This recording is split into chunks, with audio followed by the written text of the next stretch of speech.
Last तक कौन निभता है? तो कोई सदगुरु की तलाश करो, और सदगुरु मिल जाएं तो उनको पहचानना कठिन है, क्योंकि मन में बहुत भ्रम भर गया है। फिर आज के युग में साधु संत के नाम पर भी बहुत संदेह होता है। जब लोग साधु संत का नाम लेते हैं तो मन में संदेह होता है कि ये भी गड़बड़ तो नहीं है, क्योंकि बहुत बड़े बड़े साधु संत कहलाने वाले बड़े बड़े अपराधों में फंस गए, और उनकी दशा दुर्दशा देख करके लोगों को अच्छे संतों पर भी संदेह हो जाता है। पर याद रखना, चार पैर का हर जानवर गाय नहीं होता। गाय के अलावा भी बहुत से जानवरों के चार पैर होते। साधु भेष में हर व्यक्ति सच्चा साधु नहीं होता है। साधु भेष रावण भी बनाता है और सीता का हरण करता है। कोई भेष से उसको साधु समझ लेना, ये आपकी भूल है। चार पैर देख करके उस जानवर को गाय मान लेना, और गधी के पास भी दूध दोहने पहुंच जाना, और चार लात मार दे तो चिल्लाना और गाय की निंदा करना, ये गलती आपकी है। गाय और गधी में भेद समझ लो। जो सच्चा संत होता है, पहली बात तो अखंड ब्रह्मचारी होता है। ब्रह्मचारी होगा,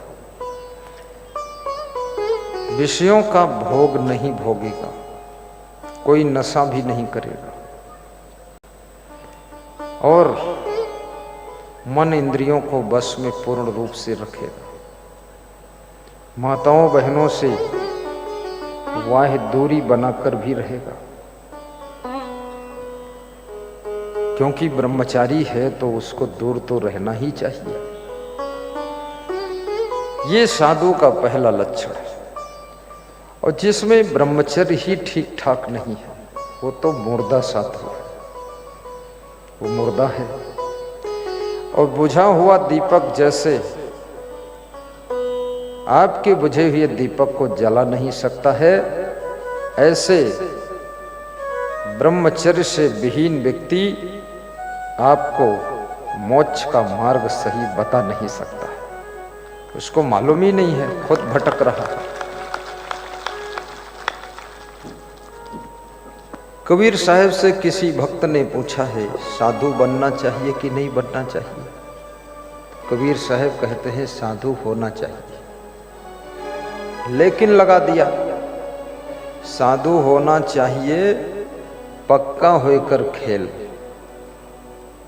कबीर साहब कहते हैं पक्के बन करके साधु बनो। कच्ची सरसों पेर के खरी भया न तेल। जैसे कच्ची सरसों पेरने से न खरी निकलती न तेल निकलता है, ऐसे कच्चे साधु में न उसका खुद का कल्याण होगा न उससे दूसरों का कल्याण होगा। इसलिए साधु बनो तो पक्के साधु बनो, दुनिया तुमको डिगा ना सके, इतने मजबूत बनो। जय जय। साधु में पक्का और कच्चा क्या होता है? पक्का वो साधु है जो लंगोटी का पक्का है, और कच्चा वो है जिसकी लंगोटी ढील ढाल है। हाँ, जहां जैसा दांव पाया वैसा निपटा दिया, वो कच्चा है। ब्रह्मचर्य में बहुत बड़ा तेज होता है। शुद्ध ब्रह्मचारी साधु यदि आशीर्वाद दे दे तो फलित भी होता है, और जिसका ब्रह्मचर्य खंडित हो गया उसका आशीर्वाद भी कमजोर हो गया। संत महात्मा में कोई नशा की आदत भी नहीं होना चाहिए, क्योंकि छोटे से नशा को यदि संत नहीं त्याग कर सकता है तो इतने बड़े विषय भोग के नशा को कैसे त्याग करेगा? एक बीड़ी से जब वो नहीं ब्रेक लगा पा रहा है अपने को। पथिक जी नाम के एक संत हुए हैं, उन्होंने बहुत बड़ी बात कही है। गांजा भांग अफीम चरस बीड़ी सिगरेट पीने वाले, इन व्यसनों को जो ना छोड़ सके, मन बस में करना क्या जाने। इन व्यसनों को जो ना छोड़ सके, मन बस में करना क्या जाने। इन व्यसनों को जो ना छोड़ सके, मन बस में करना क्या जाने। वर्षा चाहे जितनी होवे, ऊसर में अन्न नहीं होता, ऊसर में अन्न नहीं होता। तैसे ही सच्चे संतों में अवगुण उत्पन्न नहीं होता। तैसे ही सच्चे संतों में अवगुण उत्पन्न नहीं होता। तैसे ही सच्चे संतों में अवगुण उत्पन्न नहीं होता।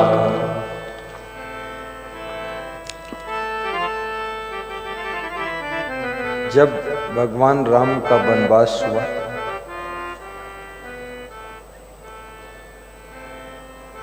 राम जी वनवास में थे, उसी बीच में जब राम जी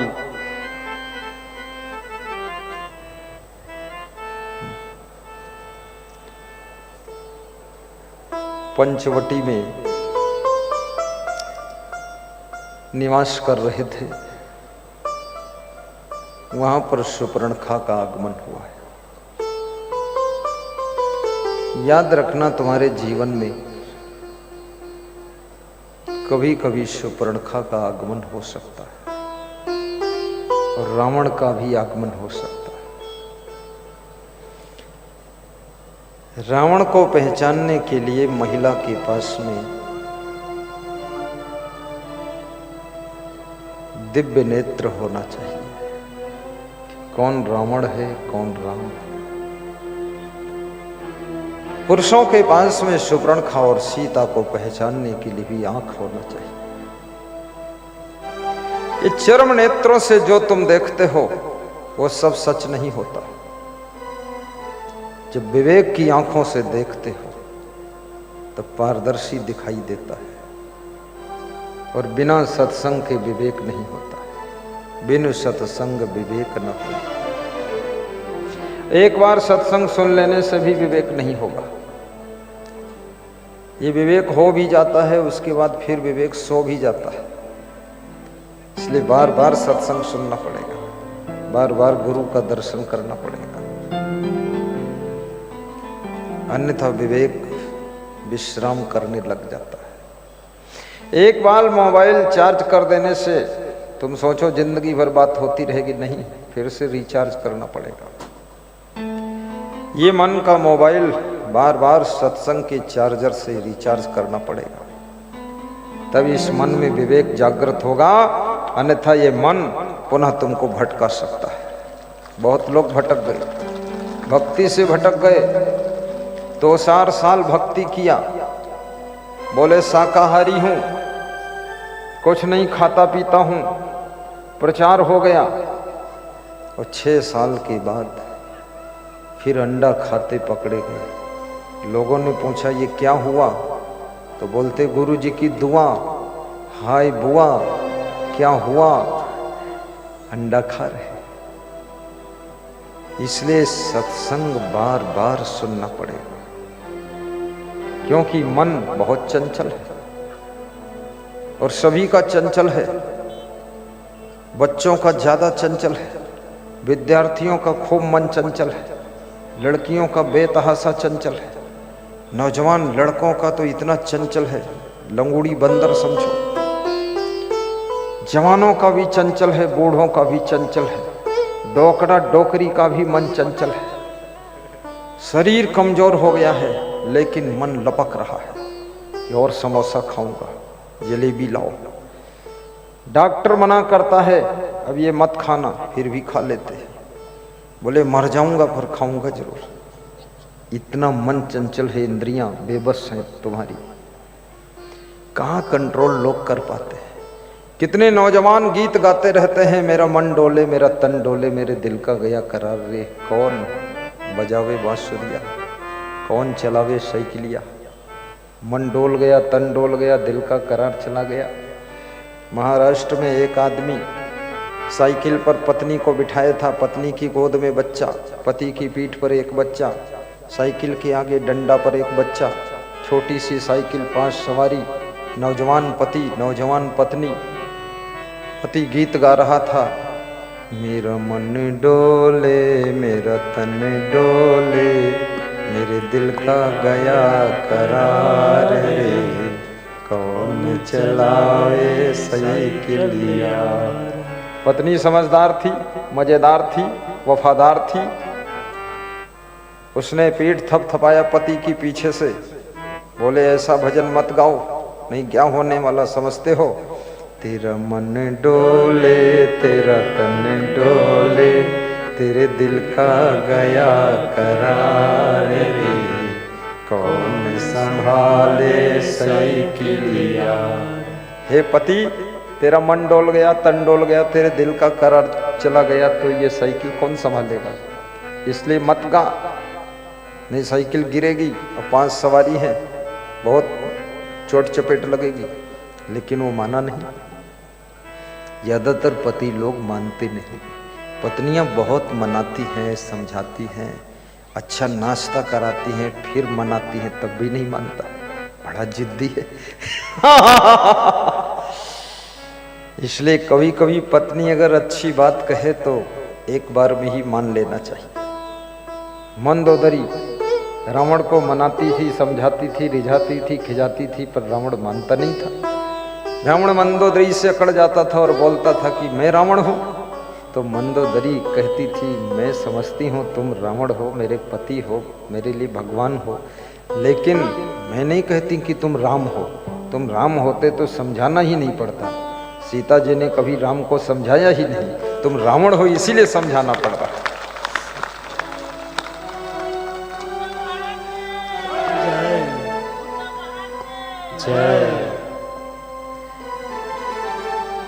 तो मंदोदरी क्या कहती है, देखिए मंदोदरी बड़ी सुसभ्य महिला है। नाथ लाए हो सीता को हर के, तेरी लंका कनक सा बदल जाएगा। हरेश भाई गाइए ना, मुस्कुराइए और गाइए। नाथ लाए हो सीता को हर के, तेरी लंका कनक सा बदल जाएगा। ये भविष्यवाणी कर रही है मंदोदरी, भविष्य में क्या होने वाला है। वेदुर जी ने धृतराष्ट्र को भविष्य बता दिया था कि भविष्य में कुरुक्षेत्र में लाशें ही दिखाई देंगी, लाखों नारियां विधवा हो जाएंगी। व्यास जी आकर के सत्यवती से कहते हैं, हे मां, अब यहां रहने का समय तुम्हारा पूरा हो चुका है, मैं तुमको लेने आया हूं, अब यहां से चलो, क्योंकि यहां जो होने वाला है वो तुम्हारी आंखों से देखा नहीं जा सकता है, इसलिए उससे पहले तुम यहां से हमारे साथ चलो, जंगल में शांति से रहो। अरे बेटा, ये क्या कह रहे हो, मैं सच कह रहा हूं।